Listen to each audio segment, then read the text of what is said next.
I'm Phil Wyckoff. I'm a qual researcher based in Los Angeles. And I'm just curious, a show of hands, how many people have heard of semiotics or are familiar with semiotics? Okay, great. So I was introduced to semiotics when I was on the client side at Nestle. That's how I met Mariah and Space Doctors. I commissioned a project from them to help me analyze the juice category when the brand I was working on was going through a refresh of the packaging. So that project really was really foundational in terms of how I was using semiotics, and their approach was very different from other companies. So that's why we still work together now. It sounds kind of weird, and I'm probably revealing my inner nerd, but that project went far beyond the juice category. It really helped me look at the entire world differently, and it helped put some order into what would otherwise feel like a chaotic world in terms of the way brands communicate, both visually and through language. So hopefully you'll find this semiotics presentation interesting in that way too. No pressure. So I'm Mariah Hartman from Space Doctors. And yeah, as Phil said, now that he left the client side, we've still been working together for quite a few years. And today we want to talk about that fusion. So not just the two of us, but how we bring semiotics and qualitative, more consumer-focused work together, specifically on using a case study that we did with Conagra. So Jerry, our missing person, is in the program. Unfortunately, just logistics wouldn't allow her to be with us in person today, but we do have her essence. Her voice will be booming across, and she will tell you, in her own words, her point of view on this. And did I turn this on? I didn't turn this on. I'm really loud, so I probably don't need it. Is that better? Oh, can I turn it off? Can you still hear me? Is that better? Thank you. Is it better? Not for the recording? Keep it off for the recording. Sorry. I'll try and talk quieter. That's harder than this whole presentation could ever be. So today, really quickly, we'll go over a bit about what semiotics is, how we've brought the two things together, so that's our methodology perspective, then talking through the Conagra case study, so applying it to what we did for that project. The grand plan is to have time for Q&A. Knowing we stand between you and lunch, we are going to try and be fairly brisk. So, what is semiotics? Phil stole my thing. How many people have heard of it? Some people might have even worked with it. We still find, though, it's becoming a bit of a buzzword, and people are like, oh, do you do semiotics? It's still quite a mystery to them. They're not quite sure what it means. At its base level, definition here, was like definition, it's the study of signs and symbols and their use or interpretation. So as we are here in a qual research conference, what does that mean as we look at qualitative research? Well, it really runs alongside anthropology and ethnography, really wanting to look at the context, the cultural things that are surrounding our consumers to see how they might use things, interpret things, behave in a different way. So that's kind of the foundational academic point of view of it. But we still just have words on the page. I wasn't clever enough to get jumping dogs. But what does that really mean? So, we like visuals. If I point to this glass right here, I'm going to come here. What's this? Yeah? So we serve beer in it. Am I allowed to serve you wine in this glass?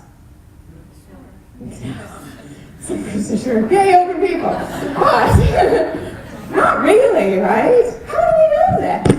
What rule is that? Where is that writing down? It's not stamped beer glass on there. The other one's not stamped wine glass on there. That's it. This is the big mystery. This is semiotics and cultural analysis. It's understanding why we know this stuff. What is it that tells us that this is what this glass is for? So it gives us a cultural lens to interpret why a lot of people are doing different things. Why do we care about a cultural lens?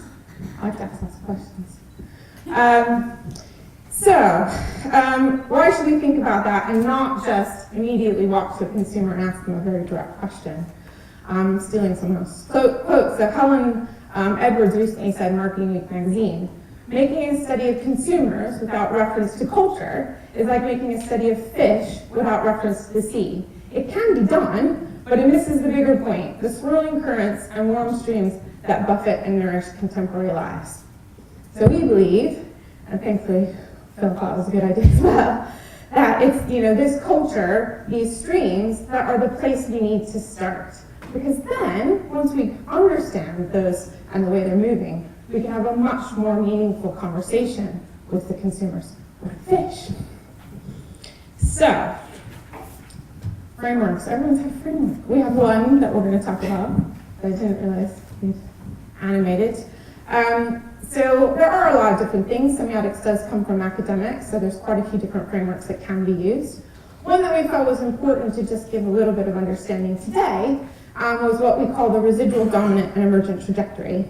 This allows us to map and understand how things are changing in the culture or a category or amongst a theme. It's a view of a single point in time, but it also gives an understanding of where that aspect sits in our broad spectrum of things. So things that are residual, they feel like a picture of the past and the present. You hear that, or you see that, and you go, oh, that's not for me, that's for my grandmother. Then there are things that are dominant, just as the name suggests, so the most pervasive things. So the category norms, for example. They're the things that are like almost bombarding us, and a lot of times the consumers are getting a little bit sick of that.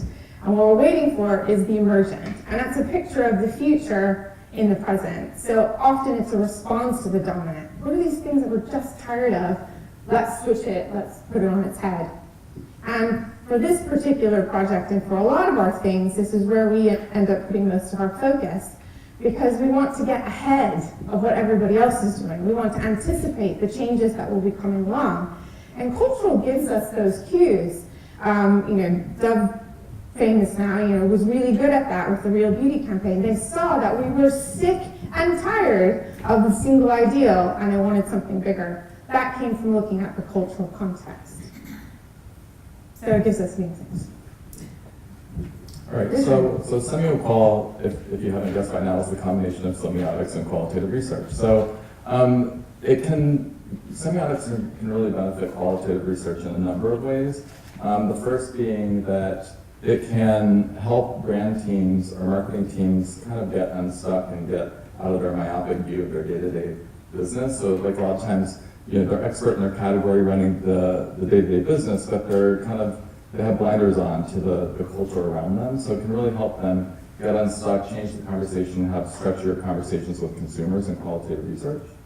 And I kind of joke, like, I would always call Mariah when I was on the client side, it's like, my initiative is on life support, and I need the space doctors to get it out of the ER, so, and semiotics can really help you do that.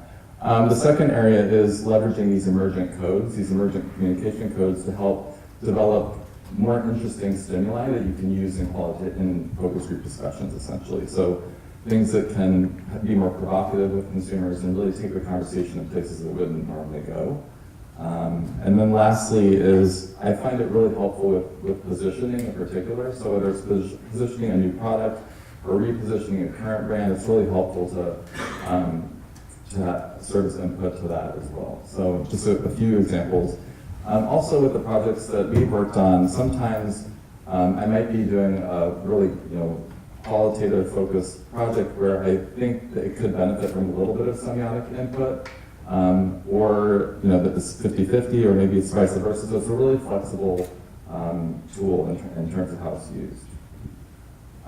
Thinking broadly about these two different methodologies and how they work together. So on the left we have the cultural analysis and semiotics. So it's kind of an outward-in approach. So looking at the world around, like how is that influencing things?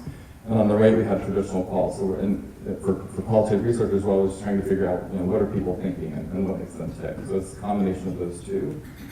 And it's really taking the communication and cultural analysis to identify opportunities that we can then round out with the consumer input that really makes this methodology really powerful.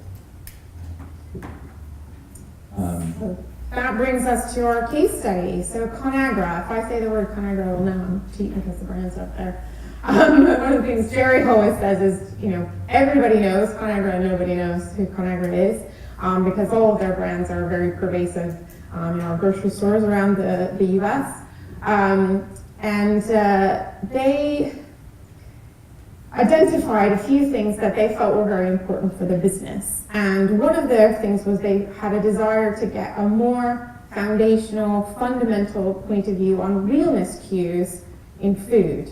One that would be very educational for the breadth of their business, so that everyone could use this and have a similar internal language when they knew they needed to change from what they said today, but also something that would inspire the different brand teams to really be more current, to tap into some of these things that they felt for the moment they were being left behind by. Specifically, if you think about, real food, and look at these brands. These are not your farmer's market. No one's going to be organic.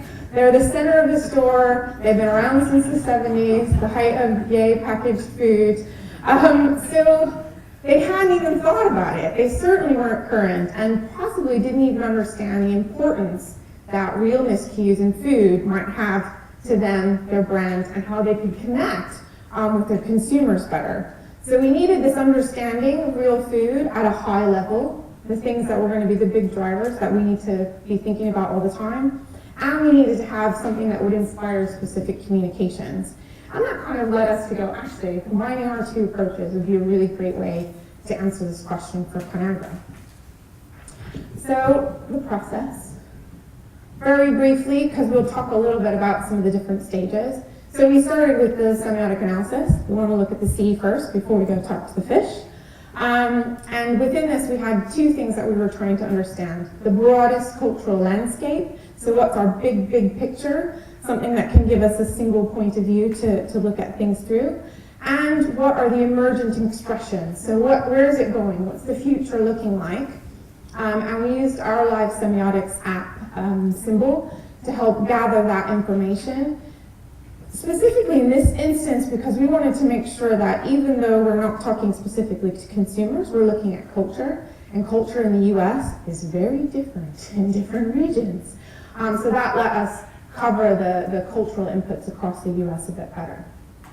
For the qualitative phase, we did some pre-work online, and part of it was to get people primed. I didn't want them to walk in the room cold. This was the kind of project where we needed them to think about real food in advance, so we had them do some exercises, some collaging.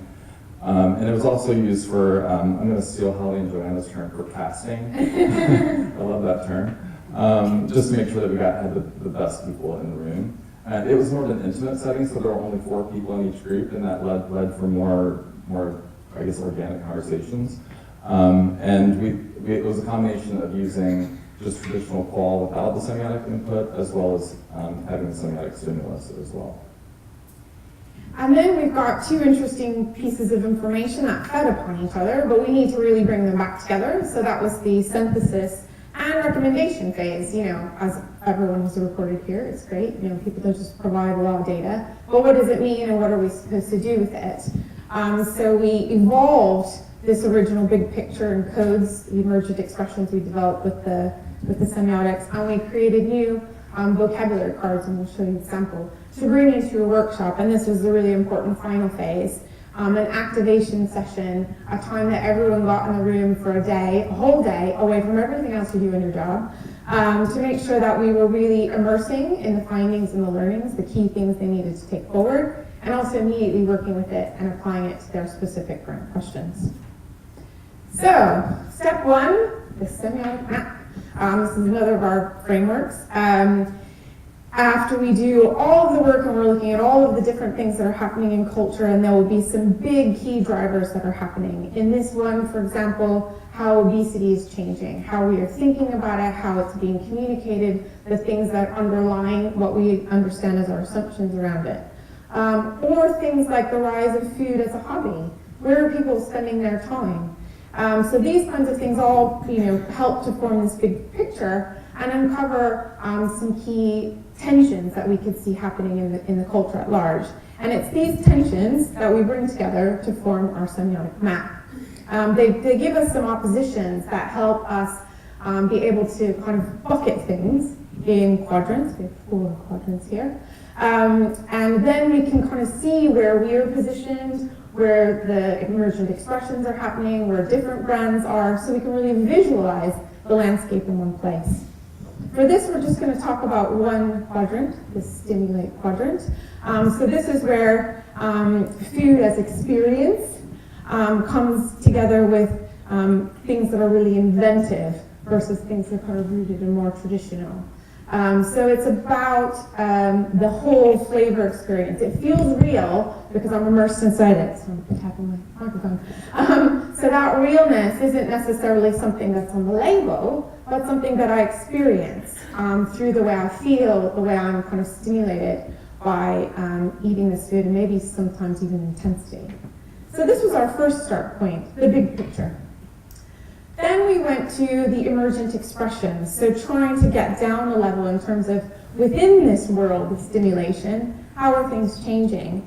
And here we used our Symbol app, as I mentioned, to try and gather input around the US. So they get a mission, so we recruit specific people, they get missions, so they go out and they're told, okay, here's what we think Stimulate is all about. Go into a store, or go to a restaurant, or walk down the street, and find some examples, take a picture of that example, take a video of that example, but also tell us why you feel like it's fitting in this space. What is it cueing that suggests it should be part of this? And this is one of the kind of summaries of things that came back. So it was really about total sensorial, so the kind of ultimate of immersion in this kind of thing. And what was specifically interesting in this one was where food and sensation come together to produce things like mood, memory, how those things are all linked, and that actually, even on just a package, they can signal that through visuals and language. And you can see, we brought in the examples that they found their own words to support these. So that was our emergent expressions. So after the semiotics analysis was done, we went into the qualitative phase. For part of the qualitative discussion, we didn't talk about the semiotics at all. It was just how do consumers define real food on their own? And another framework was developed. So the main three buckets that they talked about was how it's made, what's inside, and the experience. And they always started with the left-hand side. So, is it my grandmother's recipe? Are the ingredients fresh? That type of thing. And what's inside was as much about what was not inside. So it didn't have high fructose corn syrup, no nasty ingredients, that type of thing. And then the experience would be anything from like the packaging experience to the sensorial experience, and even the emotional experience. So they didn't talk about it this way. This is how I interpreted it. But this was useful in helping to analyze semiotic stimuli in the different quadrants that we looked at. But the nice thing about this was that what consumers were talking about was lining up very well with the axes on the semiotic map. So all the axes were coming out except for the inventive axes. And that might not be surprising since there was a very dominant discussion. They're not thinking about the emergent world necessarily. So in terms of the stimulus that we developed, there was a mood board for each of the 4 quadrants, and this is the mood board for the stimulate quadrant. And this really represents, this whole project was about the visual language as well as the verbal language. So it was very visually intensive board to show the imagery. We also had some language that was meant to represent the preparation, the sense, the eating experience, that sort of thing. So it's probably good for me to just read it to you so you got a sense for what they were exposed to. So food that immerses you in a whole new experience, where realness is proven by intensity and stimulation. Flavors, combinations, textures, formats, even aromas that work together to make this more than food, it becomes an eating experience. The product might be shown with images or described with words like sizzling, juicy, ripe, tantalizing. Preparation rituals and eating experiences also are stimulating, so simmer, steep, and spread. So this is what they were shown, and then we launched our discussion to get the reaction to this particular world. So this was what their initial conversations were around just seeing this mood board. And the great thing about this is that you don't normally get this range of reactions to people in traditional call without really interesting stimulus. So this was a very exciting world to them in terms of realness. They talked about luxury. It was cheap for the masses. And this whole project was about getting the consumer language, so this just shows the range. On Innovative, they talked about how it felt like concept food, like concept cars. It was even kind of sexy for some people, so it was kind of interesting in that way and very sensorial. But there also was some pushback here too. So some people felt like it just feels like a lot of work, or I would ruin it type of thing. So there were some pitfalls with this world, or that was trying too hard, or they just want to feel relaxed instead of an intense experience. It also, you can't really see this too well, but it also, when we looked at the framework, it was really hitting heavily on the experience bucket, but it wasn't, nobody was talking about the preparation or what's inside. So there were some levers that it wasn't really hitting on that some of the other worlds were doing a better job at. Looking at these experiences specifically, in terms of packaging, they were really expecting very high-end, exquisite packaging. In terms of the sensorial experience, it was amazing combinations of flavors and textures. On portion size, they thought it might be like going to a really like molecular gastronomy restaurant where it's really cool, but you might be hungry at the end because it wasn't big enough. So you might need to go to McDonald's on the way home. And then from an emotional experience, it was both exciting and fear-inducing. So there were some definitely some pitfalls emotionally with this territory.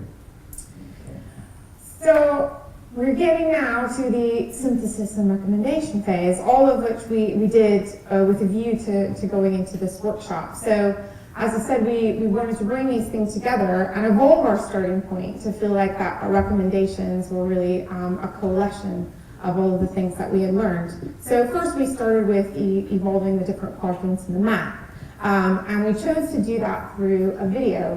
One, because it can be more engaging, keep energy up in a working session.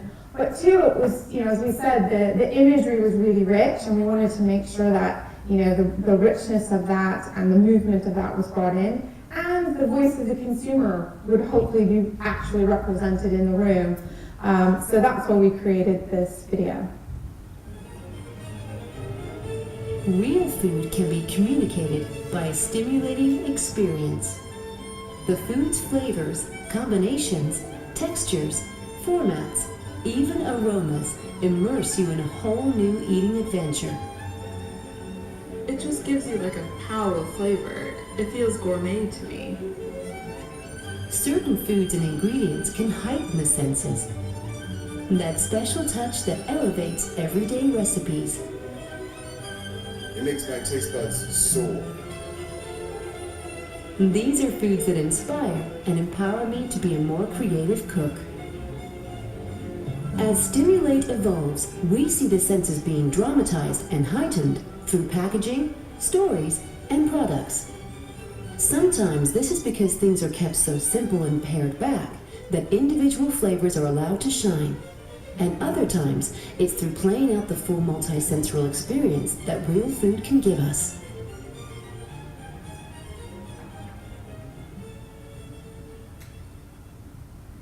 So that was the quadrant evolution. And then we wanted to evolve each of the emergent expressions. I think I mentioned in the process thing, we created vocabulary cards. And this was very much a verbal and visual vocabulary that we wanted to have. We can't show you everything on there for proprietary reasons, so that's why there's all the white bars. But we wanted to evolve based on the things that the consumers brought in, find ways to resolve some of the pushbacks, as well as incorporate the language that they had given in the way that they were responding to these. So it's still very much about experiential. It's very much about that immersion, the connection to mood and memory.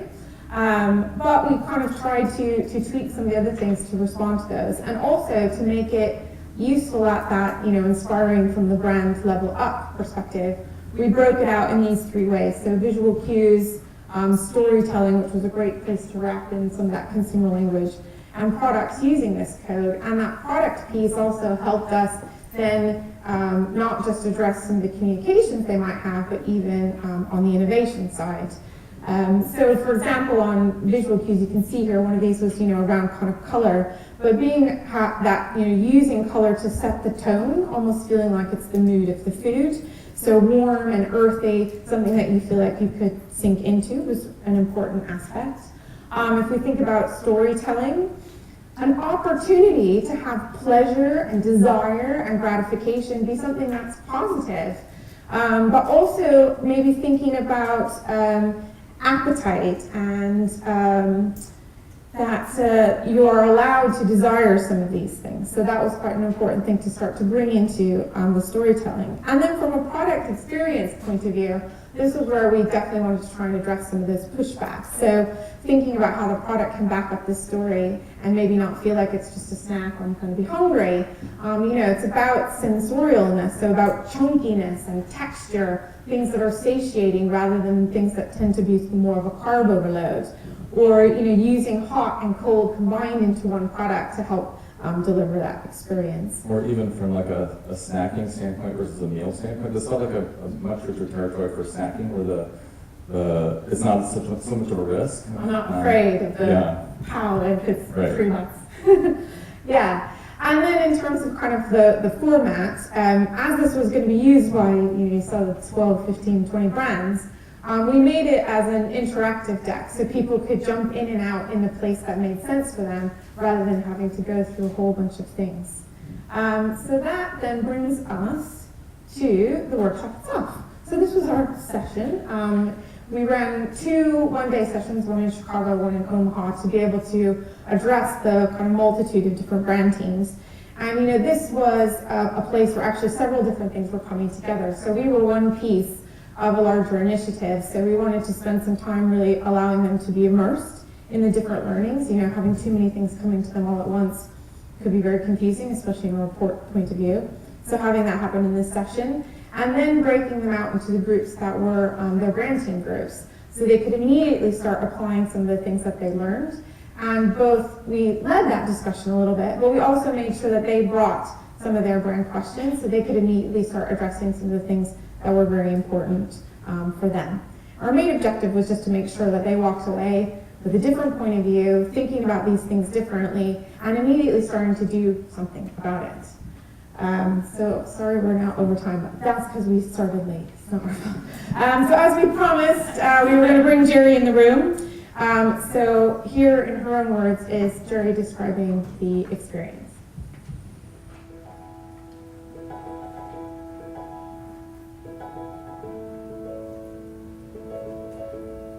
We knew from previous work that real food and communicating real food was going to be important across several of our brands, and we really hoped that this project was going to help us tease out the appropriate ways to communicate real food for each brand that was aligned with the way it was positioned and was going to strengthen it. And really, we believe that because of the different approaches that Space Doctors and Phil took in understanding how to communicate real food by leveraging experts as well as consumers.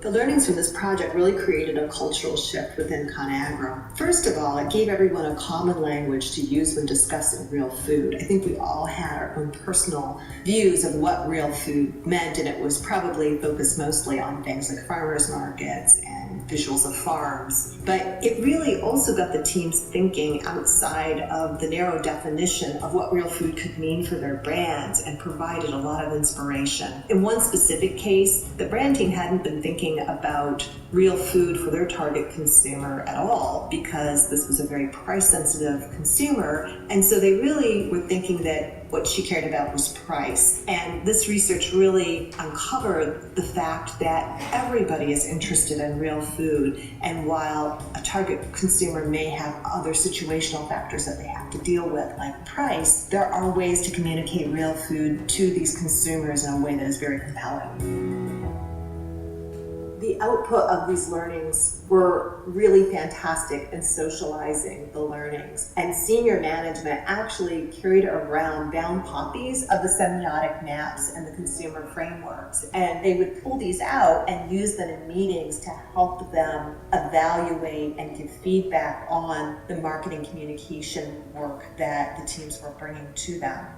The activation workshop was really fantastic as well. This piece of research was part of a larger project and larger set of analyses that were happening within the company. And Space Doctors and Phil Wyckoff did a really fantastic job of facilitating a workshop where the brand teams came in and they aided them in digesting just this huge amount of learning that we had in addition to the semiotics work, and helping them put it together all in one cohesive understanding of their brand, which really led to better strategic thinking.